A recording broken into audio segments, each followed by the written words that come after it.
February 22 और 23 रे अनुष्ठित हेब वरिष्ठ नागरिक मानक जातीय सम्मेलन ओडिशा रे प्रथम थर पई अखिल भारतीय वरिष्ठ नागरिक महासंघ पक्षरु आयोजित हेब वरिष्ठ नागरिक मानक जातीय सम्मेलन। एही सम्मेलन चंद्रशेखरपुर स्थित रेल प्रेक्षालय रे आसंता रविवार और सोमवार अनुष्ठित हेबाकु थिबा बेले एथिरे नेपाल सहित आम देशर 20 टी राज्यरु प्राय 1700 जन प्रतिनिधि जोग देबार कार्यक्रम रहिछि।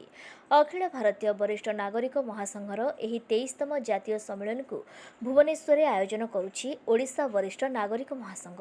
सर्वभारतीय स्तर में वरिष्ठ नागरिक मानक पई रेल भड़ारे रिहाती जातीय सामाजिक सहायता कार्यक्रम में मिलुथिबा बार्धक्य भत्ता 60 रु 79 वर्ष पर्यंत 3000 और 80 वर्ष रु अधिक वरिष्ठों मासिक 3500 टंका को वृद्धि पई दाबी, माता पिता भरण पोषण आईन सहित नूतन जातीय नीति प्रवर्तन और वरिष्ठ नागरिक मानक पई जातीय आयोग गठन करने दाबी आदि बहु गुरुत्वपूर्ण विषय रे ही जातीय सम्मेलन रे आलोचना हेबार प्रस्ताव रही। सेहिभଳି आम राज्य में मधुबाबू पेंशन स्कीम रे 60 रु 79 वर्ष पर्यंत वरिष्ठ को 3000 सहित बिना मूल्य रे समस्त वरिष्ठ नागरिकों को स्वास्थ्य सुरक्षा देबाकू दाबी ओडिशा वरिष्ठ नागरिक महासंघ कार्य करने पई भुवनेश्वर एक सरकारी गृह सहित समस्त पंजीकृत वरिष्ठ नागरिक अनुष्ठान पई गृह जोगाइबा सहित महिला कमिशनर और महिला थाना ढांचा रे वरिष्ठ नागरिक कमिशनर और वरिष्ठ नागरिक थाना पई दाबी विषय रे आलोचना कराजिबो। समग्र देशर वरिष्ठ नागरिकों प्रतिनिधित्व करुवा संगठन होची अखिल भारतीय वरिष्ठ नागरिक महासंघ। तार 23तम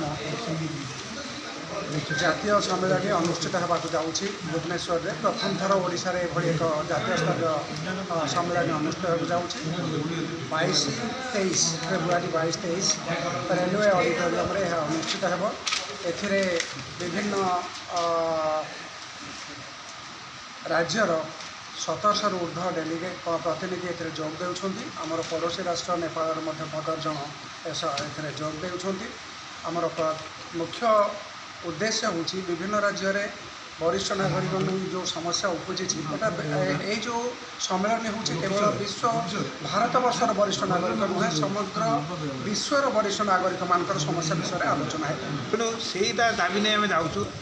आप जानते आम संख्या बढ़ी बढ़ी चलती बर्तमान 12% अच्छी हुए तो आउ कि वर्ष गले 25% 50% हो। तेणु से सरकार चिंता है कौन कर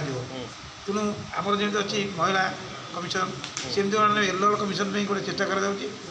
खुशी हे जे केरल हो सारी एलर कमिशन माने एलर मानक जो निर्यातन दि जाऊँगी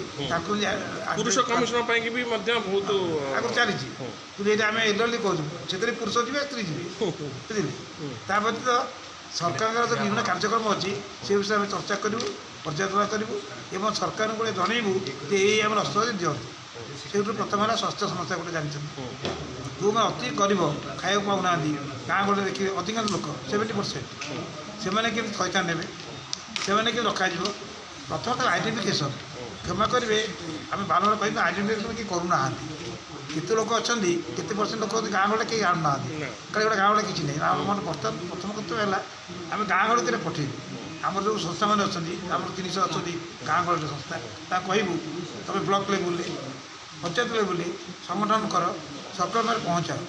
यही असुविधा अच्छी ये लोग खाई पाऊना दुखरे अच्छा देह खराब किसी ना से गुड़ा मेन लक्ष्य। भुवनेश्वर विश्वजीत दास का रिपोर्ट।